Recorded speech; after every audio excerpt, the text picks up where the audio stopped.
আসসালামু আলাইকুম কত সাহেব। ওয়ালাইকুম আসসালাম বাবাজি, ভালো আছো বাবাজি? আমি তো আপনারে খুঁজতেছি দুই দিন ধরে। কে বাবাজি, কি জন্য খুঁজতেছো আমারে? আমি খুঁজতেছিল তো সাথীটা বন্ধ করে কথা বলি। বাবাজি কও। আমার একটা ছোট ভাই আছে, ওই গঞ্জে দোকান করে। হুম তো ছোট ভাইয়ের জন্য একটা মেয়েটে দেখার দরকার না? হুম হুম তা হাতে কোনো মেয়েটে আছে নাকি? হুম আমার তো এই ব্যবসা বাবা। ঠিক আছে, তো ভালো আমার মেয়া লাগবো কয়টা, কিরকম মেয়া চাই সেটা কও। তোমার ভাই কি করে? ভালো একটা পরিবেশ দেখে, পরিবার দেখে সেই আমার মেয়ে আছে, ভাইয়ের সেই একটা মেয়ে। রকম পরিবেশ, সেই খানদানি পরিবেশ আছে মেয়ে আমার। তোমার ভাই কি করে আগে সেটা কও। ওই গঞ্জে দোকান করে। ও তাই? ওই তো সেদিন দেখাছিল ওই হ্যাঁ তোমার ওই হ্যাঁ ভাই। হ্যাঁ, ওইটাই। আচ্ছা আচ্ছা আচ্ছা আচ্ছা, ও তো মাশাআল্লাহ, দেখতে শুনতে মাশাআল্লাহ। হ্যাঁ, তাই ভালো খবর পাইলে এবারে আমার একটু জানাই।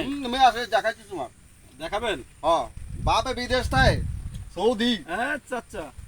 বুঝতে এই দাও, মেয়েটা কেমন লাগে দেখতে, একদম পরীর নাহাল, তা মেয়ে দেখতে মাশাআল্লাহ। একদম পরীর নাহাল। আচ্ছা, একটা কাজ করেন।